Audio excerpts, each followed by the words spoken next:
अस्सलाम वालेकुम।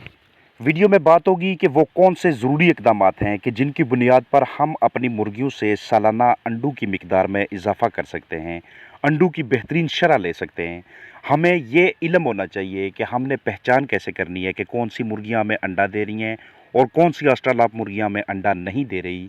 जो सीने की हड्डी होती है और जहाँ पे उनकी वेंट होती है, जहाँ से अंडा निकलता है, उसके दरमियान में से फासले को आपने कैसे नापना है और जो वेंट होती है जहाँ से वो बीट करती है या जो वो हिस्सा जहाँ से मुर्गी ने अंडे देने होते हैं, उसकी पहचान कैसे करनी है।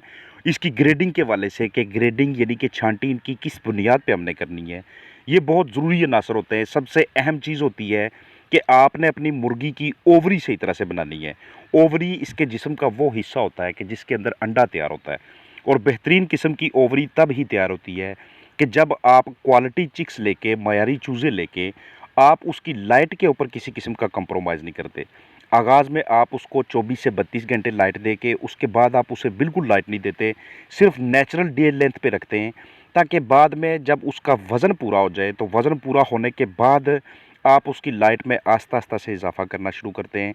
पहले आप 14 घंटे पे, फिर 14.5, फिर 15, साढ़े 15, 16 घंटों पे लेके आते हैं। जब भी आप बर्ड को तनाव से आज़ाद रखते हैं, किसी भी किस्म के स्ट्रेस में नहीं आने देते, चाहे वो डिबीकिंग का स्ट्रेस हो, चाहे वो उनकी पकड़ दकड़ का या पैकिंग का या शिफ्टिंग का या चूहे न्योले की वजह से या मौसमी तनाव हो, उनसे आज़ाद रखने के लिए आप उन्हें मल्टीविटामिन्स, इलेक्ट्रोलाइट्स चलाते हैं या फिर स्ट्रेस देने से पहले आप ये देख लेते हैं कि वक़्त कौन-सा चल रहा है। हमेशा इस तरह के सारे काम हमने रात के वक़्त करने होते हैं। याद रखें कि वक़्त के साथ-साथ हर हफ़्ते अपने बर्ड की साथ-साथ ग्रेडिंग करते रहना, ये बहुत ज़्यादा ज़रूरी होता है। छांटी करते रहना बहुत ज़रूरी होता है। अगर आपकी 2 उँगलियाँ उसकी वेंट के दरमियान में धँस जाती हैं अच्छी तरह से, तो इसका मतलब ये होता है कि ये वाला बर्ड आपका लेइंग बर्ड है, ये अंडे देने वाला बर्ड है। और अगर आप इसकी वेंट देखते हैं, वेंट यानी कि वो हिस्सा जहाँ से इसने बीट करनी होती है, जहाँ से अंडा बाहर निकलता है, वो साफ़ होना चाहिए, वो पिंकिश होना चाहिए, वो नमी वाला होना चाहिए, कम से कम 1 इंच चौड़ा होना चाहिए वो। लेकिन अगर वो साफ़ नहीं है और वो छोटी भी है, खुला हिस्सा नहीं है, खुश्क है, बिल्कुल ड्राई है, ज़र्द फिरा हुआ है, आपको उसके ऊपर नमी भी नज़र नहीं आ रही, तो इसका मतलब ये होता है कि ये वाला बर्ड अभी आपका लेइंग कंडीशन में नहीं आया, ये अभी अंडों पे नहीं आया। तो इस तरह के बर्ड को आपने अलहदा करके सबसे पहले उसकी जगह आपने ज़्यादा करनी है, उसकी लाइट टाइमिंग आपने दूसरे बर्ड की निस्बत 15 से 20 मिनट बढ़ानी है, उसकी फ़ीड आपने ज़्यादा देनी है, उसको आपने ग्रोथ प्रोमोटर देने हैं, मल्टीविटामिन्स देने हैं, इलेक्ट्रोलाइट्स देने हैं, उसके लिए आप अमाइनो एसिड्स लाते हैं, ताकि आप इसकी अच्छी ग्रोथ कर सकें और ये एक लेइंग बर्ड में कन्वर्ट हो जाए।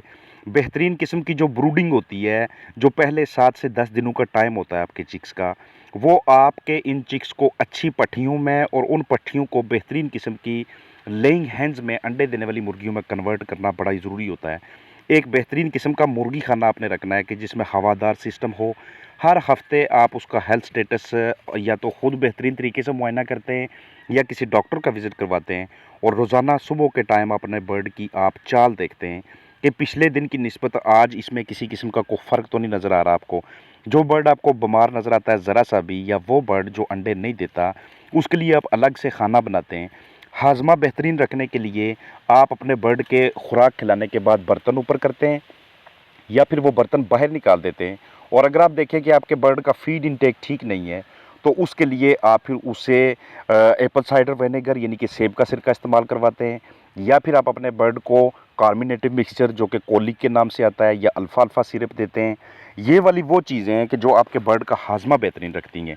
जब भी आप अपनी पट्टियों का वज़न, मतलूबा वज़न हर हफ़्ते पूरा कर लें, तो इसका मतलब ये होता है कि आप बड़े ही बेहतरीन ट्रैक के ऊपर जा रहे हैं, एक अच्छे रास्ते के ऊपर आप जा रहे हैं।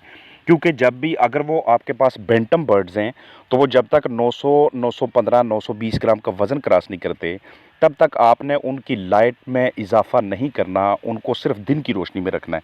अगर वो स्टैंडर्ड बर्ड है आपके पास, तो जब तक वो 1.25 किलो या 1.5 किलो के करीब नहीं पहुंच जाते, तो तब तक आपने रोशनी के साथ छेड़छाड़ नहीं करनी। फ्लाक को जितना यूनिफ़ॉर्म रखेंगे, जितना बराबर रखेंगे, उतनी उसकी अच्छी ग्रोथ होती है और उतना वो बर्ड बेहतरीन किस्म का अंडे देने वाले बर्ड में कन्वर्ट होता है। यूनिफ़ॉर्म का मतलब ये होता है कि हर हफ़्ते जब आप वज़न करते हैं, आपके सामने वज़न पड़ा होता है, तो जिसका वज़न बहुत ज़्यादा होता है, उसको अलग करके खुराक कम करें उसकी। जिसका वज़न बहुत नीचे हो, उसको अलग करके उसकी खुराक को आप ज़्यादा करें। क्योंकि कम अज़ कम 16% प्रोटीन आपने अपने बर्ड को उस वक्त देनी है जब वो अंडे दे रहा होगा, और उसके लिए आपको एक बैलेंस डाइट देनी पड़ती है, क्वालिटी डाइट देनी पड़ती है। हम अपने बर्ड्स को सब्जियां भी देते हैं, गोभी देते हैं, शेल देते हैं, ये बाकी सारी चीज़ें ठीक हो गई, फल भी देते हैं, ये उनके जिस्म में बढ़ोतरी के लिए किसी हद तक ये चीज़ें ठीक हैं। लेकिन अगर आप कहें कि आप उनसे 97 98% या 95% प्रोडक्शन लें, तो उसके लिए आपको वो राशन देना पड़ता है कि जिसके अंदर कम से कम 16% प्रोटीन हो। वो आप चाहे ऑर्गेनिकली अपना राशन खुद बनाएं बेहतरीन फार्मूले के साथ, या फिर आप कमर्शियल खुराक लें किसी अच्छी कंपनी की।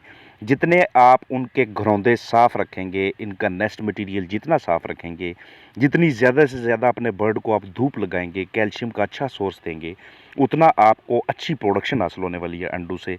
बीमारियों से महफूज रखने के लिए डेली उनके सेहत के स्टेटस को चेक करना, बाकायदा टाइम पे उनकी वैक्सीनेशंस करवाना, इस वाले से जितनी वीडियोस हैं मैं सबके लिंक नीचे डिस्क्रिप्शन में दे दूंगा। ये बड़ा ही ज़रूरी काम होता है।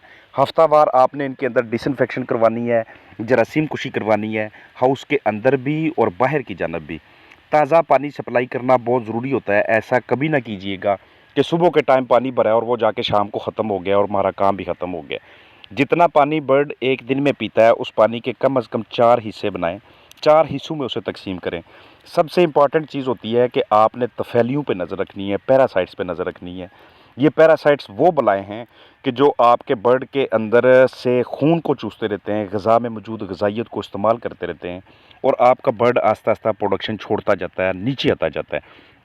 तो इस वाले से आपने उनको लाज़मी देखना है। जब तक कि आप अपने बर्ड को उनके बर्तनों की मिक़दार को पूरा नहीं कर लेते, तब तक आपका बर्ड बेहतरीन किस्म की प्रोडक्शन कभी भी नहीं देता। हमेशा आपने बर्तनों को देख के, अगर आपके पास राउंड फीडर है तो वो आप 18 से 20 बर्ड के लिए एक बर्तन रखेंगे।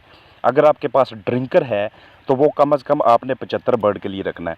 इतने फासले पे बर्तन रखें कि बर्ड को दाएँ बाएँ आगे पीछे बिल्कुल करीब ही जो है ना उसे बर्तन दस्तयाब हों, उसे ज़्यादा लंबा सफ़र ना करना पड़े बर्तनों की दस्तयाबी के लिए, खुराक के लिए और पानी के लिए।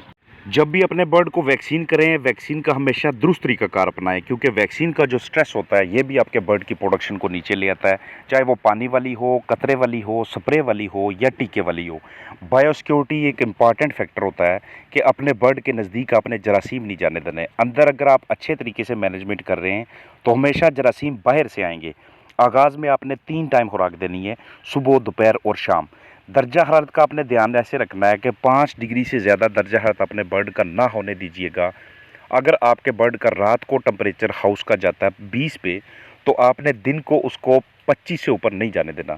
अगर रात को 30 पे जाता है तो दिन को 35 से ऊपर नहीं जाने देना। ये जो 5 डिग्री का फ़र्क होता है, इससे ऊपर जितना जितना दर्जा हरारत जाता जाता है उतना बर्ड की हेल्थ ख़राब होती है, उतना वो प्रोडक्शन से नीचे आता जाता है। इसलिए ये बहुत इंपॉर्टेंट चीज़ होती है। नमी को कोशिश कीजिएगा कि आप 65 से 75% के दरमियान रखें। जो हफ्तावार बॉडी वेट होता है वो आपको आपकी सारी मैनेजमेंट का बता देता है कि आपकी मैनेजमेंट किस तरफ जा रही है। हवा का अच्छा गुज़र इसलिए ज़रूरी होता है क्योंकि जितनी ज़्यादा ऑक्सीजन आपके बर्ड को दस्तयाब होती है, जितनी ताज़ा हवा दस्तयाब होती है, उतना ही आपके बर्ड में अंडों की मिकदार में भी इजाफ़ा होता रहता है। अमवात को आपने ज़रूर चेक करना है अगर अमवात होती हैं, क्योंकि एक-एक साइन जो अंदर उसके नज़र आता है आपको, एक-एक घाव जो नज़र आता है आपको, वो आपको ये बता रहा होता है कि आज इस वजह से ये बर्ड मरा है, कल दूसरे बर्ड भी इस वाले से मर सकते हैं। इस पे भी बहुत सी वीडियोस मौजूद है चैनल के ऊपर। आपने आगाज़ में चूज़ों को 0.25 स्क्वायर फुट पर बर्ड के हिसाब से जगह देके उनके अंडे की उम्र तक पहुंचने तक आस्ता-आस्ता आपने उस जगह को खोलना है। बरादे को आपने बेहतरीन अंदाज में कंफर्टेबल और खुश किस्म का बरादा नीचे रखना है आपने, और एक अच्छे पैटर्न के ऊपर अपने बर्ड को लेके चलना है। उसे चिप्स लाजमी दीजिएगा, चूने वाला पानी, ग्रिट, लाइमस्टोन, ये चीज़ें आपके बर्ड के जो अंडे का छिलका होता है उसे भी मजबूत रखती हैं, और आपके बर्ड की जो प्रोडक्शन है उसको भी बढ़ाने में बड़ा अहम किरदार इनका होता है। तो सारी की सारी वीडियो में जो मेरा बेसिक पर्पज़ था, जो मेरा बेसिक मकसद ये था कि आपसे मैं ये शेयर कर सकूं कि कौन सी चीज़ें इंतहाई ज़रूरी होती हैं। ये जितने भी मैंने स्टेप्स आपको दिखाए हैं, जितनी भी मैंने आपको बातें बताई हैं, इनके हवाले से एक-एक स्टेप के ऊपर मैंने डिटेल वीडियो भी बनाई हुई है। वो मैं नीचे कमेंट में भी और उसके नीचे मैं डिस्क्रिप्शन में भी उसको मेंशन कर दूँगा। आप अगर देखना चाहें वज़न के हवाले से, यूनिफ़ॉर्मिटी के हवाले से, फ़ीड के फ़ार्मूलाज़ के हवाले से, कैल्शियम के हवाले से, कुछ भी जितना भी मैंने आपको वीडियो के अंदर मेंशन किया है, वो आपको अलग-अलग पूरी डिटेल से भी नीचे दस्तयाब होगा। अपना ख़्याल रखिएगा। फ़ी अमान अल्लाह।